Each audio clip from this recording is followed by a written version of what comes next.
Suplifters, today I didn't really feel like training, so I went down as a man on a mission. SBD, squat, bench and deadlift. I wanted to practice this lift and I wanted to see how my hips felt on the deadlift lockout. In fact, there is a whole portion of the video which is literally just me deadlifting extremely lightweight, just focusing on the lockout and seeing how did it feel in the sumo stance. So I did an experiment. So I started squatting, both low and high bar. It's kind of hard when I have the t-shirt on to understand if it's low or high bar. So pardon me, but in this video there will be no notation whether I'm using high or low bar. Anyway, as you know, I started stretching my adductors and doing some kind of work with the lacrosse ball, which so far has actually been quite amazing. I'm extremely surprised by how well did it work. So I tried using that on my pec and on my lats, because in theory those two muscles are what actually contribute to the shoulder external rotation, which I noticed I have less in my left shoulder rather than in my right. And after I did them, you can already see how the bar kinda stays a little bit more straight, except in some reps, because of course it's not a miracle. However, if you think that this is the result of just doing it for 2 days, man, the future looks quite bright, not gonna lie. So this is what I try to do. I try to squat both high and low bar after massaging myself with the lacrosse ball, and the bar felt quite steady. So I thought, okay, what else can I do about this grip, right? Since the hip shift is something that probably will require a lot more work to fix. So I thought about it and I said, okay, let's try to change, besides the bar position, also my hand placement. So you will see that sometimes I will have a narrower grip, sometimes a wider grip, sometimes I'm holding the bar, sometimes I'm just squeezing it, just playing around and toying and see what felt better. And the answer that I kind of think I reached so far is that the narrower the grip, the less stable it is. So the wider I am, the more stable the bar seems. However, there is one problem, because I feel like that the more I open the shoulders up and I basically have a wider grip, I feel like the bar tends to rest more on my hands than on my rear delt, since I think that I will be using a low bar position from now on, almost exclusively. So I will also have to learn a little bit better on how to hold the bar, because I've always squatted with the high bar. Also, pardon me for the camera angle, I didn't really notice that the phone kinda turned, so they will be diagonally recorded and not quite straight, right? So you see, right now the grip is extremely straight and I'm holding a decent position. However, one thing that I noticed is that I kind of tend to watch towards my right and I don't really look forward. Because today I also focused on trying to watch the ground, right? Because if you think about it, the human isn't supposed to squat down watching up. If you're squatting down, it's because you're trying to reach something on the floor. So I don't think that physiologically makes any sense to kind of watch forward, which instead actually makes sense for the deadlift. If you actually pause there, you can see that I'm decently straight, right?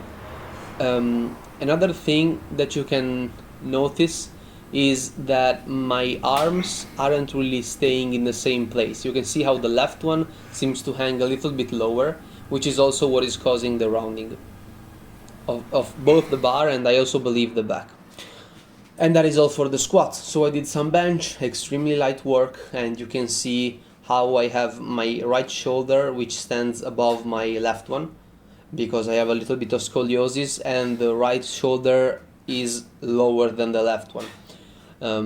Everybody has some kind of problems, so please don't get discouraged, work around this, try to understand what you're doing wrong and how you can improve it. So I just did extremely light work, just seeing how did it feel. Another good thing of today, I had no headaches. I mean, the work was light, however I still did a decent amount of reps. So I believe that one of the things that also contributes with it is the Valsalva maneuver. So I think that when I go back to normal training, I won't do doubles or triples with just one Valsalva, and I will just do a new maneuver every single rep. Now I'm using a variation which is a close grip bench press, which is what I also always used before switching to the wider grip, because I couldn't really figure out how to unrock the bar.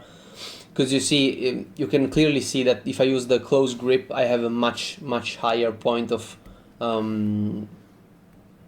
like I can reach much farther. So I had some kind of contraptions in order to hold the bar a bit higher for me to to unrock the bar with the close grip.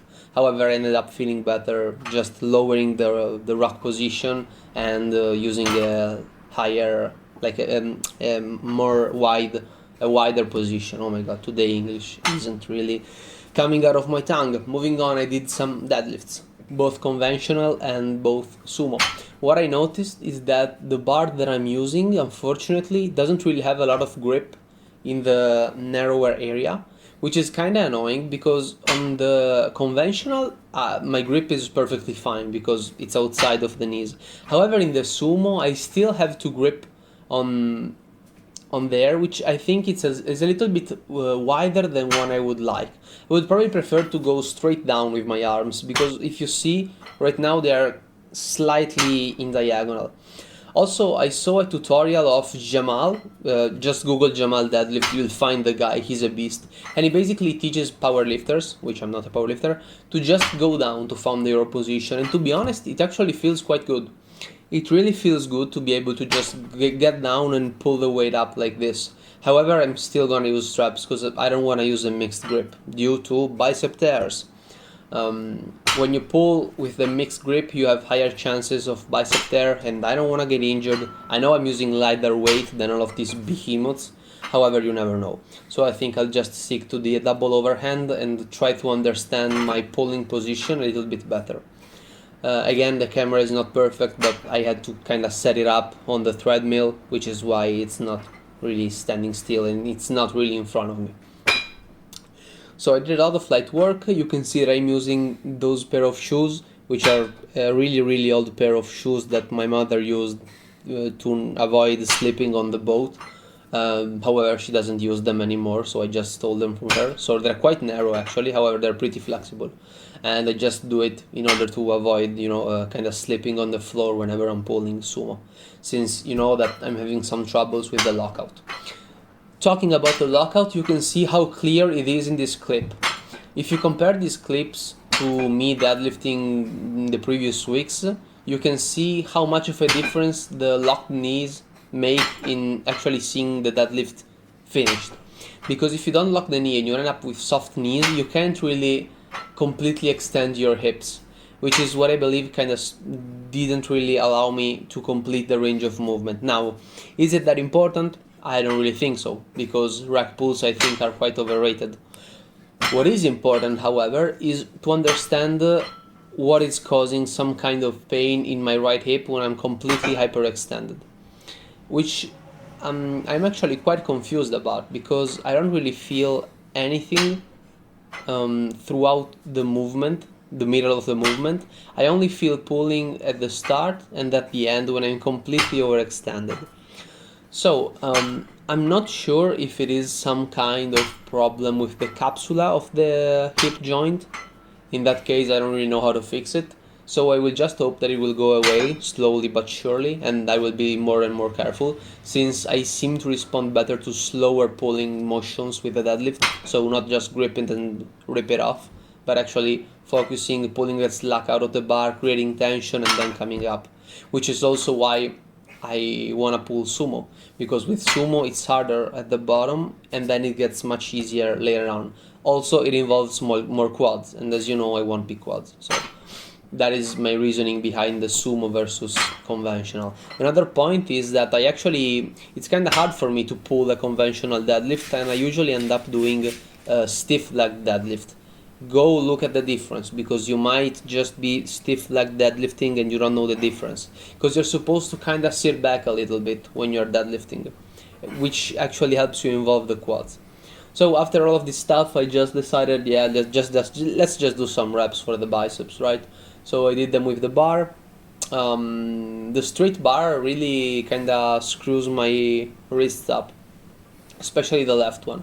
and so I really hoping that quite soon, maybe in a couple of months, I will buy. Actually, I don't really need an expensive bar, but a cheap easy curve bar, right? The one which is pretty curved all over it, so that my hands aren't completely plain, but they're kind of in a diagonal motion.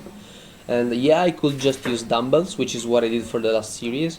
However, I really feel like I can put in like more strength when I have a single object in my hands rather than two separate ones. So yeah, that is the reasoning. Now I'm back there doing some tricep extensions. So yeah, another deload day. Everything is pretty easy. Tomorrow I think I will do more mobility and more neck work, since I didn't really want to do neck today. So yeah, pretty easy, pretty straightforward. We're gonna get back with full workouts as soon as possible. Just give me another week, and we'll go back at it. See you all tomorrow.